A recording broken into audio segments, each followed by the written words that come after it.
Começou. Boa noite, professora. Hoje iremos apresentar mais um trabalho para você para a disciplina de corrosão e degradação de materiais. Boa noite a todos. Hoje iremos apresentar sobre o extrato de hibisco colibri como inibidor verde de corrosão do ácido carbono em meio ao ácido sulfúrico. O nosso grupo é composto pela Paloma Vieira e por mim, Thaisa Cruz. Para dar um contexto desse trabalho, primeiro temos que saber que os processos corrosivos são espontâneos e acontecem pela ação química ou eletroquímica do meio ambiente, e também pode ser intensificado por esforços mecânicos. A degradação pode ocorrer em materiais metálicos ou não. Dito isso, o uso de agentes inibidores é muito importante, pois essas substâncias, quando adicionadas ao meio corrosivo, evitam ou diminuem o desenvolvimento das reações de corrosão. Esses compostos orgânicos absorvem sobre a superfície dos metais ligas através de seus heteroátomos e formam uma barreira de superfície que protege os metais de degradação corrosiva. Os inibidores orgânicos têm se mostrado como uma alternativa, levando em consideração a redução do custo de produção, o aumento da eficiência e são inibidores ecologicamente corretos, chamados de eco-friendly. A espécie que vai ser analisada nesse trabalho se chama hibisco colibri e pertence à família Malvaceae, que é nativa do México e do norte da América do Sul, mas é amplamente distribuída em toda a América tropical. Embora ainda não exista um estudo específico para esse tipo de hibisco, alguns outros já foram analisados e, como mostrado no gráfico abaixo, temos a eficiência de inibição de corrosão de diferentes espécies, em que o hibiscus cannabius mostrou uma grande eficiência, sendo de 93%. Como já tinha dito, a espécie analisada no artigo é o extrato hidroalcoólico de hibisco colibri, frente ao ácido carbono AISI 1020, que é um ácido de baixo carbono, no meio de ácido sulfúrico. Para a parte experimental, primeiramente foi coletada uma amostra em outubro de 2016 na Faculdade Federal Rural do Rio de Janeiro. Essa amostra foi identificada. Depois houve a preparação do extrato vegetal, que tinha uma massa inicial de 627,6 de folhas in natura. Depois houve a maceração dessas folhas com etanol e água durante 15 dias e obteve-se o extrato cru seco, com 4% de rendimento. Foi também utilizada uma chapa de metal nas dimensões que estão ao lado. E também o meio corrosivo foi o ácido sulfúrico, a 1 mol de concentração. Algumas análises que foram feitas foi a prospecção por infravermelho, a avaliação anticorrosiva e a análise microscópica de varredura. Resultados de discussão. Foi discutido e avaliado os 3 métodos expostos na parte experimental: a prospecção por infravermelho, RMN de hidrogênio e carbono, a avaliação anticorrosiva e a análise microscópica de varredura. A prospecção por infravermelho foi o primeiro a ser avaliado. O extrato hidroalcoólico das folhas do hibisco foi submetido à prospecção das principais classes metabólicas especiais utilizando métodos espectroscópicos de rotina, que é fundamental para elucidar a estrutura de substâncias naturais e contribui para a ampliação de bancos de dados, facilitando assim a identificação dessas substâncias. A figura exposta no slide mostra que, na primeira região, essas bandas em destaques são associadas às vibrações de deformação axial, que ocorrem nas ligações entre nitrogênio, hidrogênio, carbono, hidrogênio, CH2 e CH3. A segunda região em destaque, as bandas associadas às vibrações de deformação axial de ligações duplas, que estão representadas pelo C-O, que é a função éster, e o C-C. Já essas 3 últimas regiões dessas bandas são as conformações de vibrações de ligações de éster C simples O e de CH2 dupla CH2. A espectroscopia de ressonância magnética nuclear, ou simplesmente RMN, é utilizada como uma ferramenta de rotina na análise de perfis metabólicos presentes em extratos obtidos através de plantas. Pois cada núcleo de hidrogênio e carbono ela exibirá um sinal de RMN com uma frequência de ressonância característica. Portanto, ela foi fundamental nesse estudo para a identificação e determinação da composição química do extrato hidroalcoólico do hibisco. Nesse sentido, está exposto no slide o gráfico obtido pelo RMN de hidrogênio, que é o gráfico na parte superior, e o gráfico obtido no RMN de carbono, que é o gráfico na parte inferior do slide.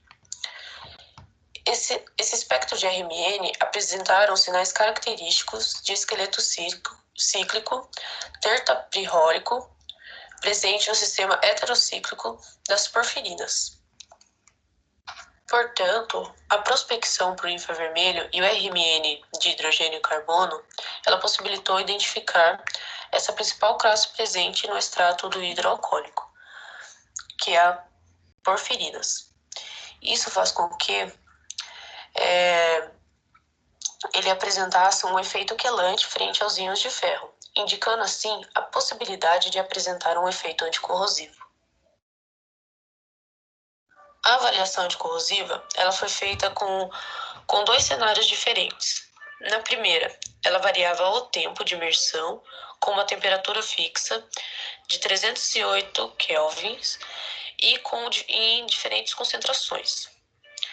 No segundo cenário, ela variava a temperatura na concentração de 500 ppm com um tempo de imersão de 3 horas. Nesse primeiro cenário, com a variação do tempo, pode-se observar que quanto maior a concentração do extrato, maior era a sua eficiência de inibição. Já pode observar-se que nas concentrações de 35 e 50 ppm, de acordo com o crescimento do tempo de imersão, a sua eficiência ela diminuiu, ela teve efeito contrário. A eficiência de inibição ela foi calculada através da fórmula que está ao lado da tabela obtida, onde o W0 representa as taxas de corrosão na ausência do extrato. Já o W ele representa a taxa de corrosão na presença do extrato.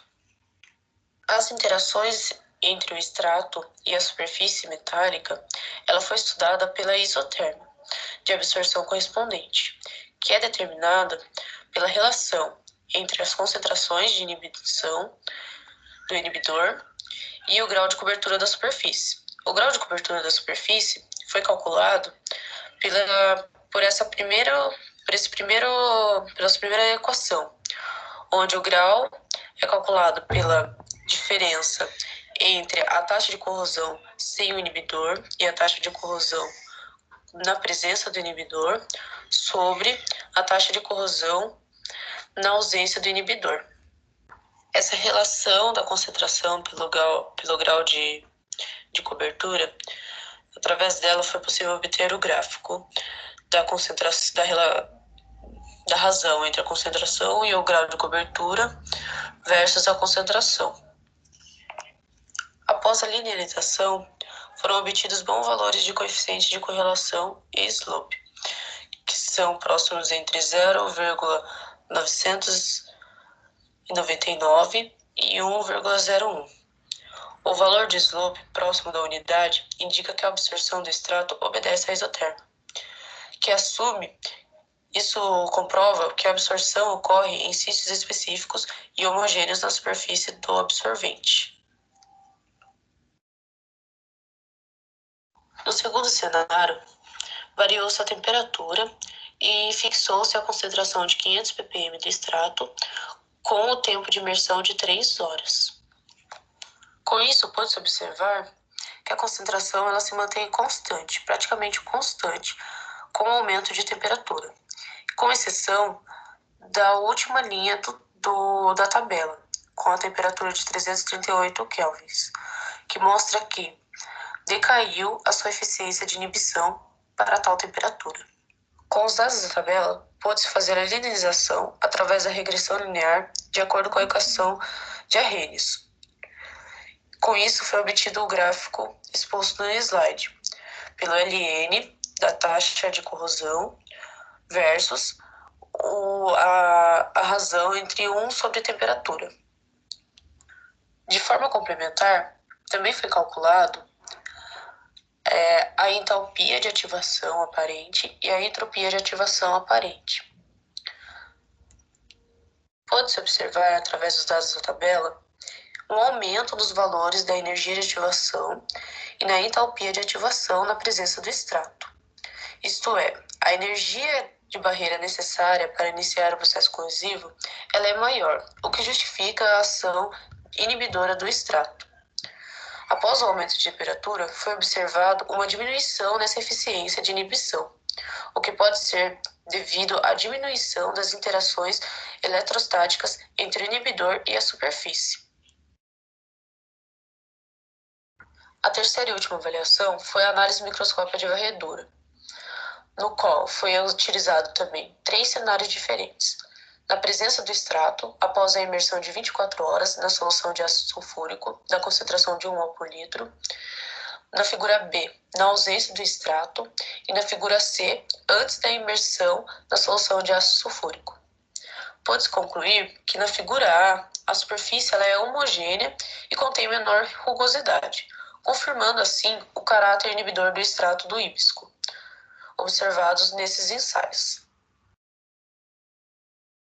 Por fim, para concluir esse trabalho, o extrato de Emer-Boreus, o hibisco colibri, apresentou boa eficiência de inibição à corrosão frente ao ácido de baixo carbono 1020, em meio de ácido sulfúrico com 1 mol de concentração. Os valores dos parâmetros termodinâmicos corroboram também com a eficiência de inibição da corrosão. De acordo com a prospecção realizada utilizando técnicas espectroscópicas de infravermelho, concluiu-se que a eficiência corrosiva foi observada e foi compatível com a presença de metabólitos da classe das porfirinas pirrólicas, o que justifica a capacidade quelante do extrato de Emer-Boreus. Dessa forma, podemos dizer que o extrato de Emer-Boreus, o hibisco colibri, é um potencial inibidor de corrosão verde. Ele é muito eficiente e estável, tanto na variação de tempo quanto de temperatura.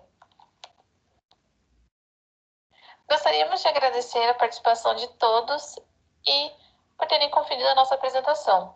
Obrigada, professora Daniele, pelo semestre e pelo aprendizado. Boa noite.